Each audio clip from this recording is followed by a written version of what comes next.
Hello, I'm going to be explaining URDF files, and let's go ahead and get started. So the questions I'm seeking to answer in this video is, what is a URDF file, just in general, and I'm breaking that question up into 4 sub-goals or 4 sub-questions. And those questions are, what type of file is a URDF file? What information does a URDF file hold? What are the main components of a URDF file? And what is a URDF file used for? So I'm going to be answering the general question, what is a URDF file, by answering these 4 sub-questions. So here's a URDF file definition. A URDF file stands for Unified Robotics Description Format. And the URDF file describes the shape, physical properties, and the assembly of a robot. And this should answer question 4. Here you see an image of a robot that is described by a URDF file. Here it's composed of a bunch of different shapes, like the rectangular prism, and the red wheels, and the blue caster wheel. That's the shape of the robot. How those shapes are assembled together, that's the assembly of the robot. And those shapes would have physical properties like mass and moment of inertia, and so on and so forth. Let's move on. Okay, so what type of file is a URDF file? A URDF file is a XML file. XML stands for Extensible Markup Language. XML is a markup language that our URDF file is written in. But this begs the question of, what is a markup language? I'm not sure if any of you have heard of that. The brief answer is a markup language is a text-based encoding language that uses symbols and keywords to encode structure and data into the file. And that should be question 1 answered, what type of file is a URDF file? But this brief answer is not too detailed, and it is a little too abstract. So I'm going to show you an example of a XML file in a text editor. Okay, here we are in Notepad, and I'm going to be defining an XML file, or give you the basic idea of an XML file. So to define an XML file, on the first line, you have to put what's called a tag on the first line, and this tag tells whatever application or program that's going to be using this XML file that it is a XML file, right? And the example that I'm going to be giving you, or I'm going to be defining an XML file for, is an email, right? As I said, an XML file has a structure to it, and in that structure, it holds data. And an email, right? An email is an object or an item that has structure to it, and that structure holds has a bunch of structures in it, and those structures hold data. Now, let me explain what I mean by that. Right, so for an email, right, one of the substructures is who's it to, right? Who are you sending the email to, right? That's one of the substructures. And you know, like the data could be you're sending it to Bob, right? And that would be the data. Bob would be like a string. That would be the data of who you're sending it to. Also, now the second substructure in an email would be like, who's it from, right? Who's sending the email? Like, who are you sending the email?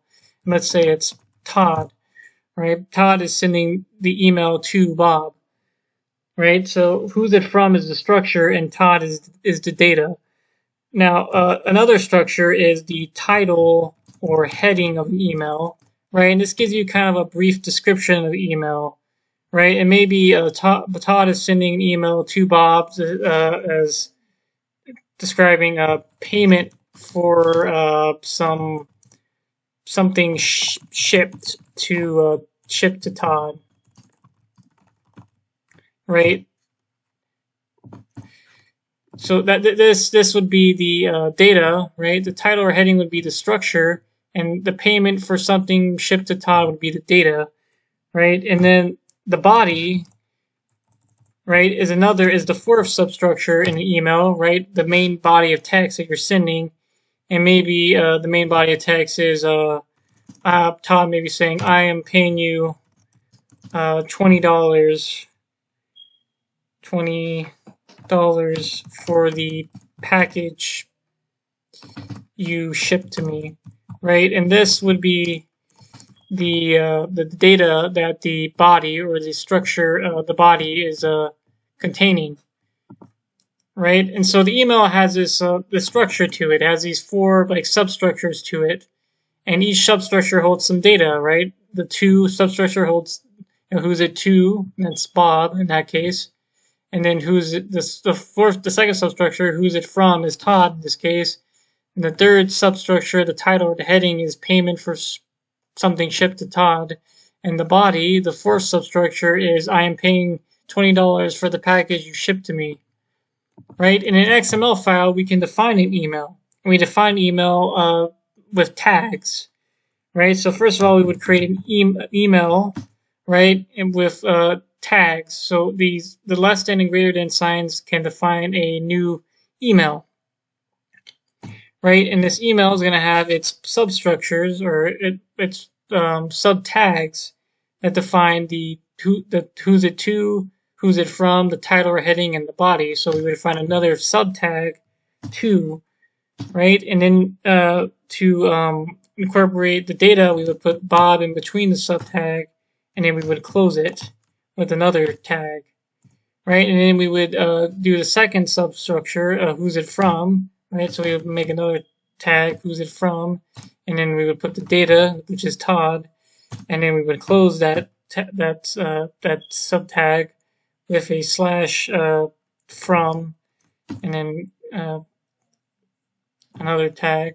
And then to find the third substructure, we would have title, right? And then we would have the data, right? Payment for something shipped to Todd, right? Let me just copy this and we paste this here, and then we would close it, and that defines the fourth substructure in this email object that we made, or email tag that we made. And then we would define the subtag body, or the substructure body, right? And that's I am paying $20 for the package you sent me, so we would put that in here, right? We would put that in here, and then we would close it with the slash tag, right? And this would be the end of our email, and then we can define the end of our email with the slash email. And then if you wanted to create more emails, right, you can make a new email, maybe, and then, then you would put all the, the to, the from, the title, and the body, and then you would have a second email, right? And so this is kind of how a XML file is defined, right? As I said, it's a language that's that has structure to it, and that's the tags here. And those structures hold data, like the data, who's the email to Bob, and who's the email from Todd, right? And so I hope you better understand what is XML and what is a markup language from this example. All right, now let's talk about the tags in a URDF file. So we encode the structure of our robot in XML using tags, right? Just like we encoded the structure of a email in an XML file using tags. Now, the two main tags that are defined in a URDF file are joint tags and link tags. And those joint tags and link tags are analogous to the email tag that I showed you in the previous example. But what are links and what are joints in a URDF file? And what are links and joints for a robot? All right, so links in a URDF file. So links are the 3D objects that make up the body of our robot. For example, if we have a differential drive robot defined by a URDF file, right, that robot's going to be composed of 3 different components, right, or 3 different links, right? The first link is the rectangular prism that forms the main body. We call that link 1 in this example. The second link, or link 2, is cylinder 1, and that or wheel 1. And link 3 is cylinder 2 or wheel 2. And these three links form the body of our robot, or form the structure of our robot. Alright, so now let's talk about the joints in a URDF file. Joints define how the links are connected to form the assembly of our robot. And there are several different types of joints. There are revolute joints, which are joints that rotate about an axis. There are fixed joints, which connect two links together. And there's prismatic joints that have one link slide along another.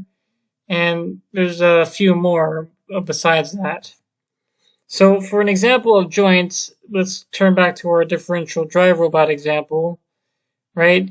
Joint 1, right, is of type revolute, and joint 1 is between the rectangular prism link and the cylinder 1 link, right? So that the cylinder 1 link can rotate about an axis connected to the rectangular prism link. And so that forms kind of how the wheel rotates for a differential drive robot. Right, as you see here, the wheel can rotate about the pink axis. All right, and joint 2 is also of type revolute, and it's between the rectangular prism link and the cylinder 2 link. And joint 2 basically is just the same as joint 1, but for the other wheel. And it can also rotate about the purple axis, so as to form a wheel for the differential drive robot. And so that's joints in a URDF file. Right, so links and joints in a URDF. The components that make up our robot are defined by link tags in the URDF file, and how the components are connected together are defined by joint tags in the URDF file. So if you looked at the structure of a URDF file in for a robot, right, you would see a bunch of links here, right, a bunch of link tags. So link 1 tag, link 2 tag, all the way to link in tag for the int link. And you see a bunch of joint tags, a joint 1 tag, joint 2 tag, all the way to the int joint. And this should answer question 1, the structure of a URDF file, or what are the structures in a URDF file. Alright, here I have a example of links and joint tags for a robot. So here we have a differential drive robot defined by a URDF file, and here I'm showing the links and joints that are defined, or that are used to define this particular differential drive robot. Alright, so here we have the first link, which is the main body, and we define that link with a link tag. And here we have the second link, which is wheel 1, and we define that with another link tag. And here we have the third link, which is wheel 2, and we define that by the third link tag. And then we'll have two joints, right? The two joints that connect the two wheels to the main body of the differential drive robot. Right, so the first joint is going to be called main body to wheel 1, so that connects the main body to wheel 1. And then we close that joint tag. And we make the second joint main body to wheel 2 to connect the main body to wheel 2. And that would be our second joint. And that's the basic structure of how our URDF file would look for this differential drive robot. Now let's move on. Alright, so information held in the joints and the links, right? So additional information is held in the joint and link tags defining our UDF file using subtags. And that was what I meant by, that's why I put that / code after the link tag. The types of subtags for links are visual, inertial, and collision. These define the visual, physical, and simulator properties of our links. So the visual is how the link will look, right? Because the link is a 3D object. How's it going to look when you load it into an application that lets you see what your robot looks like RViz. And physical mean like mass, moment of inertia, and simulator, like how does it interact with other objects in whatever program you're loading the URDF file into. Right, and that's the additional information that would be included in a link tag. And the types of subtags for joints are parent, child, limit, and there's others as well. And these define what links are connected and the range of motion for our joints. So what links are connected is like what's the parent link and what's the child link, and the range of motion is how much the links can move relative to one another, and that's additional information that's encoded into the joint tags. Right, and so here I have 3 depictions of the additional information in a link tag. So here you can see the visual information. Well, I haven't really put in the information, but I put that the visual tag would be a subtag within the link. And then you see joint, and you see that would have a parent subtag within the joint tag.